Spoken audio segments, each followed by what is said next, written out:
여러분 안녕하십니까? 광주 MBC 뉴스투데이 시작합니다. 먼저 오늘의 주요 뉴스입니다. 삼성전자 광주 사업장이 산업재해를 은폐한 정황에 대해 노동당국이 조사하고 있습니다. 노조 대표는 삼성 측이 산재 신청을 사실상 방해했다고 증언했습니다. 광주 전남 행정통합에 대해 김영록 전남지사가 신중한 입장을 공개적으로 표명했습니다. 김 지사는 충분한 사전 검토를 거쳐 민선 8기에나 추진할 일이라고 말했습니다. 배드민턴 천재 소녀로 알려진 광주 최고의 안세영 선수가 졸업과 함께 광주를 떠나야 할 처지입니다. 생활체육 활성화와 도시 마케팅을 위해 실업팀 창단이 필요하다는 의견이 나오고 있습니다. 국가보훈처가 전사자로 분류된 5.18 민주화운동 당시 계엄군 사망자를 순직자로 재분류하겠다고 밝혔습니다. 이용섭 시장이 제안한 광주 전남 시도 통합과 관련해 그동안 말을 아껴오던 김영록 지사가 공개적으로 입장을 밝혔습니다.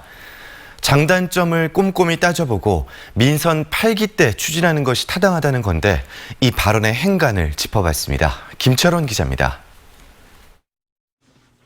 광주 전남 행정 통합을 하자는 지난달 이용섭 광주시장의 제안에 김영록 전남지사가 한 달여 만에 공식 입장을 밝혔습니다. 입장이 뭐냐는 도의원의 도정질이 답변해서 김 지사는 통합의 필요성은 인정하지만 하더라도 시간을 갖고 차분히 진전돼야 한다고 말했습니다. 그러면서 지금은 코로나를 막고 경제를 살리는 데 집중할 때라며 민선 7기 때 통합 논의는 하되 민선 8기에 가서 통합을 시작하는 것이 타당하다고 말했습니다. 시도 통합에 대한 공론화위원회를 구성해서 할 필요가 있다고 생각하고요. 이런 공론화 과정은 민선 8기에 가서 본격적으로 시작함이 타당하지 않을까. 또 완전 통합이 어렵다면 전라북도까지 포함한 초광역 경제공동체를 이루는 것도 방안이라고 제안하기도 했습니다. 통합을 추진하되 시기와 방법 등에 있어 광주시에 일방적으로 끌려가지는 않겠다는 뜻을 분명히 한 겁니다. 이에 대해 광주시는 이렇다 할 입장을 내지 않았습니다. 시도 행정통합 자문단 회의에 참석한 이용섭 시장도 원론적 수준의 발언을 내놓았습니다. 국제적으로도 그리고 국내적으로도 경제 생활권이 같은 그 자치단체들이 경쟁력을 높이기 위해서 통합하는 것은 시대적 추세고 시대 정신인데 우리가 예면했을 때 우리가 어떻게 그걸 감당할 것인가. 김영록 지사의 발언은 시기와 방법에 있어 이견은 있지만 시도 행정 통합을 인정하고 또 그것이 시대적 과제임을 전제하고 있다는 점에서 의미가 있습니다. 그래서 이달 말 만날 두 사람의 회동과 그 이후에 조율될 시도 행정 통합의 그림이 어떻게 그려질지 관심이 더욱 커지고 있습니다. MBC 뉴스 김철원입니다.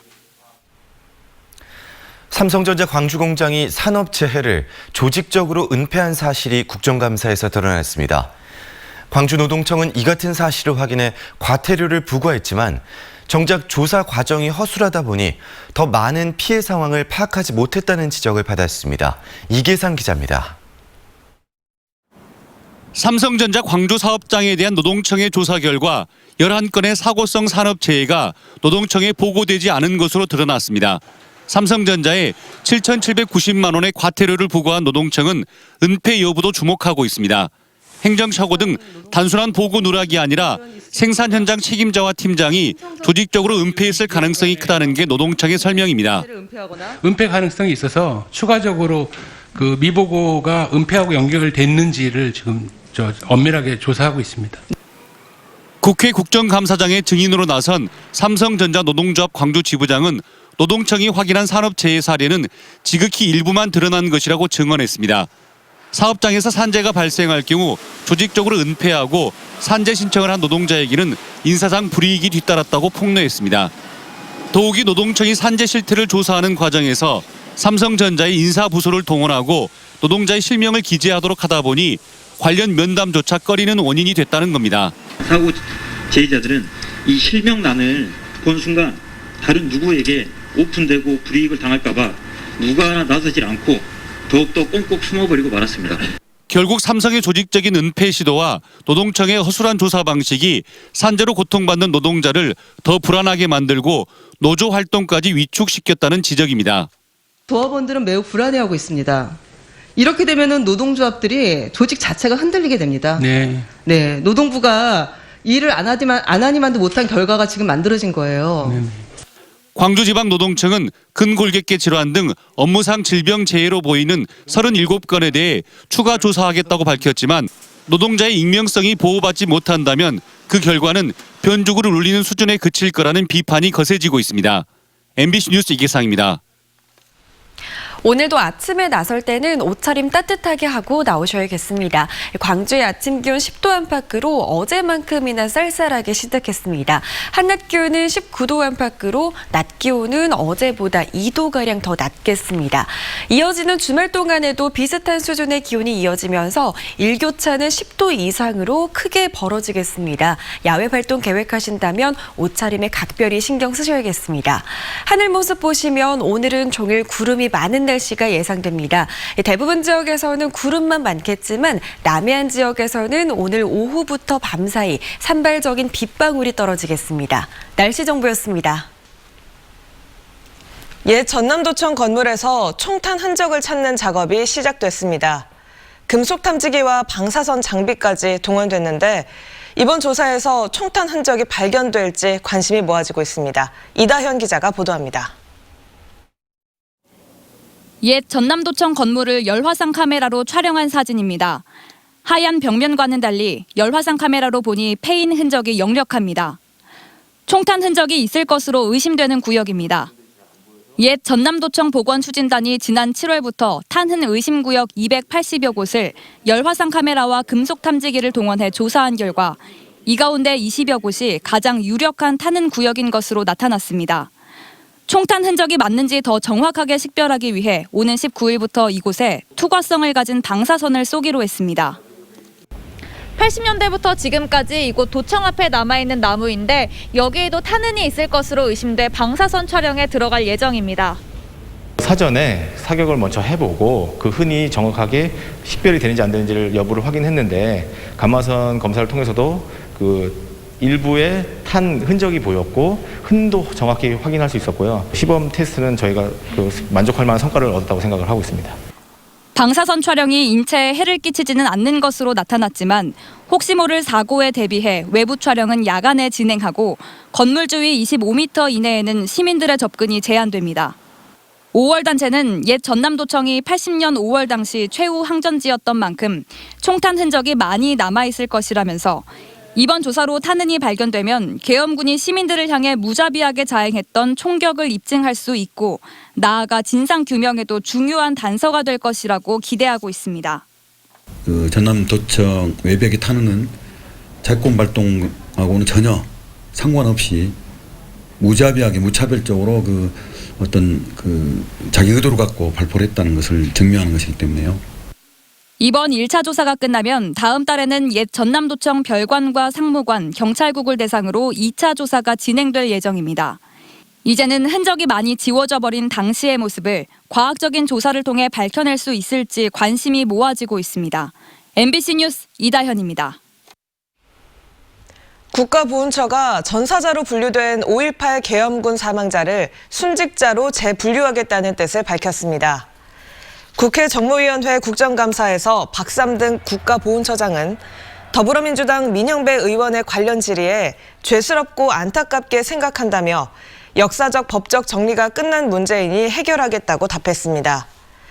국립서울현충원에 안장된 5.18 계엄군 사망자 22명의 묘비에는 광주에서 전사한 것으로 표기돼 80년 5월 광주의 상황을 바라보는 관점에 문제가 있다는 지적을 받아왔습니다.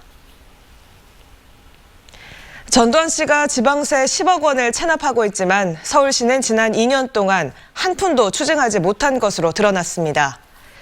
더불어민주당 이영석 의원은 서울시가 지난 2018년 전 씨의 집을 수색해 6,009만 원을 징수한 이후 현재까지 9억 7천만 원의 지방세를 걷지 못했다며 체납자를 유치장에 유치하는 감치 제도를 강력히 추진해야 한다고 주장했습니다. 국세청은 국세 2억 원 이상 악덕 체납자에게 최대 30일까지 유치장이나 구치소에 감금할 수 있는 감치 명령 제도를 도입해 추진하고 있습니다. 배드민턴 종목은 저변이 넓고 또 광주에는 안세영이라는 걸출한 여고생 스타 선수도 있습니다. 이 때문에 광주에 실업팀을 만들자는 요구가 나오고 있는데요. 필요성과 실현 가능성이 있는지 송정근, 이재원 두 기자가 연속으로 전해드립니다. 배드민턴 훈련이 한창인 광주 체육고등학교. 3학년 안세영 선수를 포함해 여자 선수단은 모두 11명. 이 가운데 7명이 배드민턴 동호회 가족 출신입니다. 어린 시절부터 부모와 함께 배드민턴을 치면서 자연스럽게 선수로 입문한 겁니다. 아빠가 좀 좋아하시고 해가지고 많이 따라다녔어요. 치는 거 재밌고 제가 좀 소심해서 같이 막 어울리고 하는 것도 좀 힘들었는데 공도 치고 하면서 근데 재밌었던 것 같아요. 저는. 각급 학교의 체육관을 배드민턴이 차지하고 있다는 말이 나올 정도로 저변이 확대되면서 나온 결과입니다. 현재 광주 지역에서 활동하고 있는 배드민턴 클럽은 160여 개. 3만여 명의 회원이 체육관에서 구슬땀을 흘리고 있습니다. 여기에 초등학교부터 대학까지 팀이 구성되고 기본 인프라도 탄탄해지면서 실력도 늘고 있습니다. 전국 4강권의 성적을 꾸준히 유지하고 있는 데다 국가대표와 함께 주니어 국가대표까지 배출되고 있습니다. 코로나 때문에 이제 중단되기도 했었는데 그래도 내년 시합을 위해서라도 열심히 훈련하고 있었습니다. 또 지난해까지 3년 동안 국제 마스터즈 대회가 열릴 만큼 배드민턴 도시로 광주의 위상도 높아졌습니다. 이 때문에 지난해부터 광주를 연고로 하는 여자 실업팀을 창단해야 한다는 움직임이 활발하게 일고 있습니다. 부분은 정말 꼭 실업팀 유치해서 전문 지도자들도 광주에 남을 수 있고 또 세계적인 선수들이 광주를 찾음으로써 관광의 도시로 이렇게 유치할 수 있는 그런 부분도. 현재 대구와 충남, 경기 등 13곳에는 기업과 자치단체를 중심으로 여성 실업팀이 운영되고 있습니다. 하지만 광주에는 광주은행이 남성팀만 운영하고 있을 뿐 아직 여성팀을 창단하겠다는 기업이 없어 아쉬움을 남기고 있습니다. MBC 뉴스 송정근입니다. 중학교 3학년 때 최연소 국가대표로 선발된 안세영 선수. 지난해 국제대회 5관왕에 오르면서 세계 랭킹도 국내 선수 가운데 가장 높은 9위를 기록하고 있습니다. 내년 도쿄올림픽 메달 가능성이 높은 안세영 선수가 고등학교 졸업을 앞둔 요즘 깊은 고민에 빠졌습니다. 불러주는 실업팀은 많은데 정작 남고 싶은 고향 광주에는 팀이 없기 때문입니다. 제가 제일 오래 살고 있던 곳이었고 내 성적이 나면은 좋게 광주라는 이름이 뜨지 않을까라는 생각도 많이 했었고 그랬던 것 같아요. 이런 후배를 국가대표 출신의 이용대 선수는 동병상련의 마음으로 바라보고 있습니다. 동남아시아에서는 팬클럽이 형성될 정도로 인기가 높지만 정작 자신의 고향에 팀이 없어 다른 시도의 유니폼을 입어야 했기 때문입니다. 어렸을 때부터 커왔던 고향에서 그 팀에서 또 그 팀을 위해서 올림픽을 나가게 되고 많은 국제대회를 나간다는 것 자체가 큰 의미 있는 일이라고 저는 생각하기 때문에. 그리고 안세영 선수를 받아줄 팀이 생기지 않는다면 도시 마케팅의 기회를 상실할 수 있다는 걱정도 함께 전했습니다. 세계적인 인지도를 갖춘 선수와 함께 배드민턴이 국민 스포츠인 동남아를 겨냥한 한류 상품을 기획할 수 있지만 소속팀이 없으면 불가능하기 때문입니다.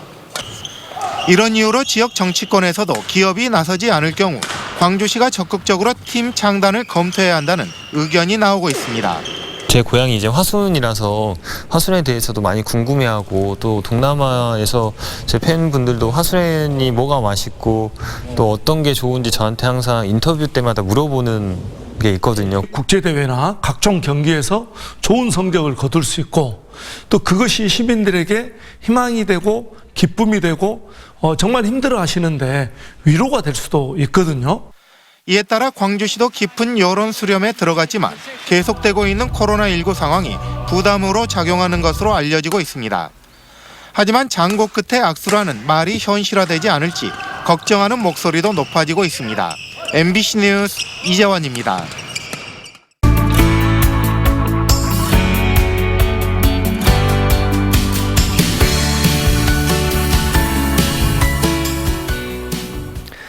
코로나19 상황에서 자주 보게 되는 이들, 방역 최전선에 있는 사람들일 겁니다. 광주시의 박향 복지건강국장 익숙한 분들 많으실 텐데요. 30년 전 의사 대신 공무원의 길을 선택해 메르스, 코로나19 등 각종 감염병 상황을 진두지휘하고 있는 그녀의 이야기 직접 들어봤습니다. 코로나 상황이 전달되는 이곳 시 브리핑룸에서 박향 복지건강국장과 만나보겠습니다. 국장님 안녕하세요. 네, 안녕하세요. 사회적 거리 두기가 1단계로 됐습니다. 요즘은 어떤 고민들 좀 하고 계십니까? 1단계로 갔다는 게 약간 긴장이 풀리면서 이제 좀 벗어도 되나?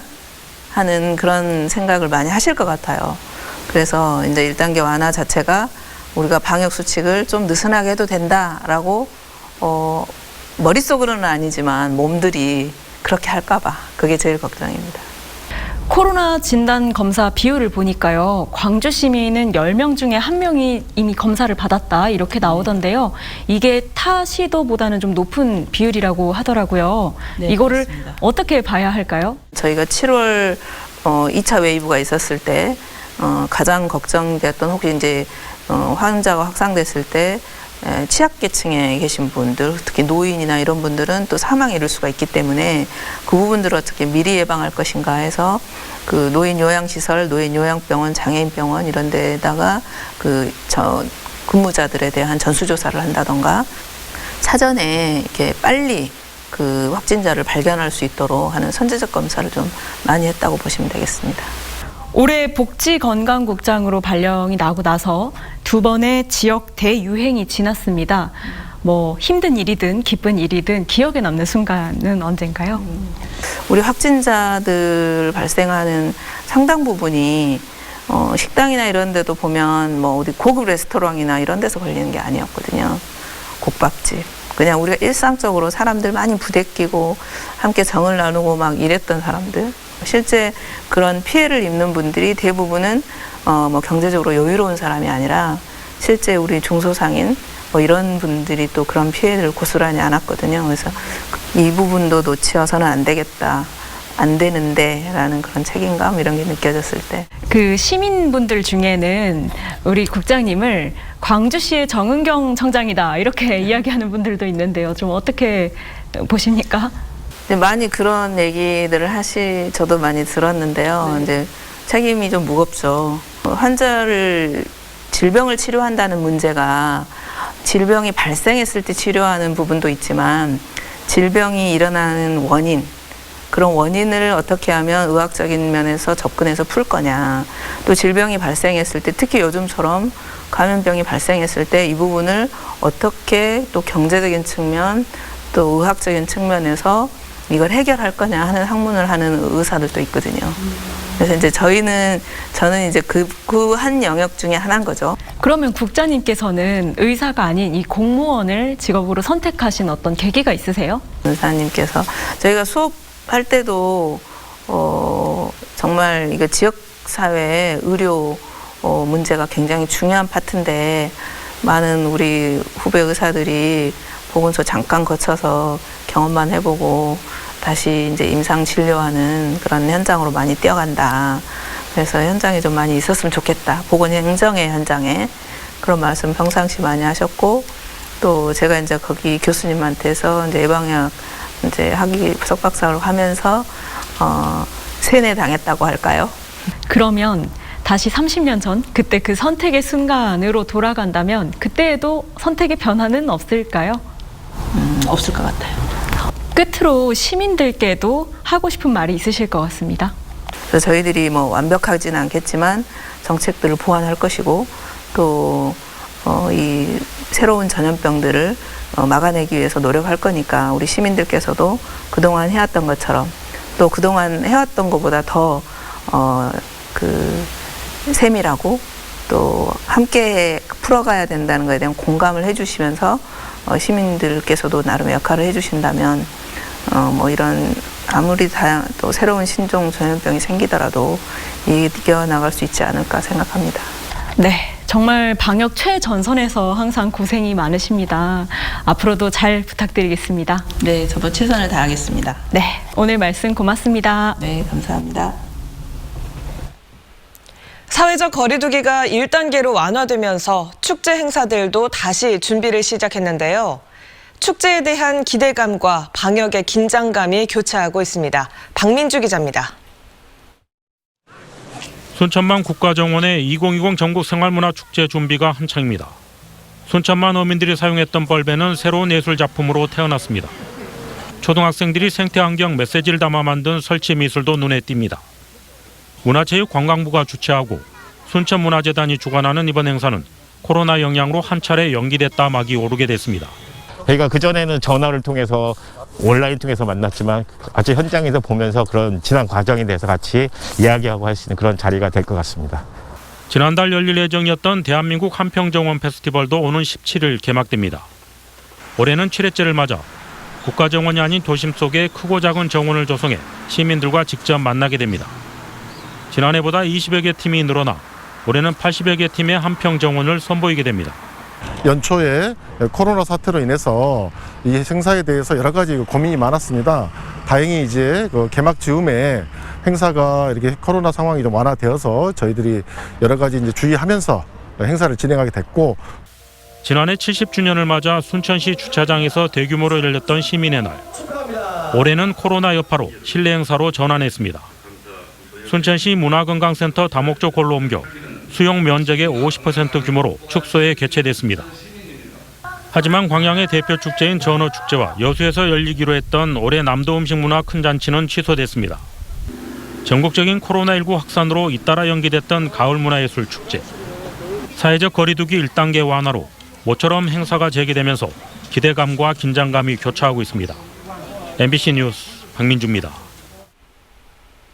사회적 거리두기가 1단계로 낮아짐에 따라 그동안 운영이 중단됐던 광주 시티투어가 이번 주말부터 운행을 재개합니다. 광주시는 무등산 지질 명소를 돌아보는 1코스 등 순환형 3개 노선의 시티투어 버스를 오는 17일부터 운행한다고 밝혔습니다. 5월의 버스와 같은 테마형 시티투어 버스는 오는 30일부터 재개됩니다. 2028년 세계 섬 엑스포 유치를 위해 전남 서남권 4개 시군이 공동으로 노력하기로 했습니다. 목포와 신안, 완도, 진도 등 4개 시군은 목포 상공회의소에서 세계 섬 엑스포 유치와 지역 상생 발전을 위한 서남해안 선벨트 업무협약식을 가졌습니다. 2028년 세계 섬 엑스포 유치추진준비위원회 발족에 이어 협약을 체결한 4개 시군은 조만간 섬포럼을 개최하고 내년에는 전국위원회를 꾸려 여론 확산에 나설 계획입니다. 광주시가 출자 출연 공공기관 직원을 채용하기 위해 다음 달 21일 통합필기시험을 치릅니다. 통합채용 절차에 따라 올 하반기에 선발된 인원은 도시철도공사 18명, 환경공단 15명, 관광재단 12명 등 모두 9개 기관에서 66명입니다. 지원자는 광주시 공공기관 통합채용 홈페이지를 통해 다음 달 2일부터 6일까지 원서를 제출해야 합니다. 오늘도 아침 추위는 여전합니다. 옷차림 따뜻하게 하고 나오셔야겠습니다. 오늘 광주의 아침 기온은 10도 안팎으로 어제만큼이나 쌀쌀하게 시작했습니다. 한낮 기온은 19도로 어제보다 2도가량 더 낮겠습니다.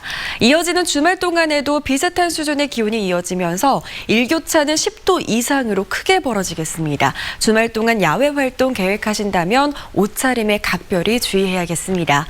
오늘 하늘 모습 보시면 종일 구름이 많은 날씨가 예상됩니다. 대부분 지역에서는 구름만 많겠지만 남해안 지역은 오늘 오후부터 밤사이 산발적인 빗방울이 떨어지겠습니다. 현재 대부분 지역에 구름이 많은 가운데 광주의 현재 기온은 11도 안팎 보이고 있습니다. 전남 내륙 곳곳에서는 7도에서 9도 안팎의 기온 보이면서 더 쌀쌀합니다. 한낮 기온은 19도에서 20도 분포로 어제보다 조금 더 낮겠습니다. 목포의 낮 기온 19도로 예상되고요. 강진의 낮 기온은 20도 안팎으로 예상됩니다. 고흥에서는 낮 기온 20도 안팎 보이겠습니다. 바다의 물결은 전해상에서 최고 1.5m로 일겠습니다. 당분간 뚜렷한 비 소식은 없습니다. 큰 일교차만 주의하신다면 활동하기 무난하겠습니다. 날씨 정보였습니다. 이상으로 광주 MBC 뉴스투데이를 마칩니다. 함께해 주신 여러분 고맙습니다.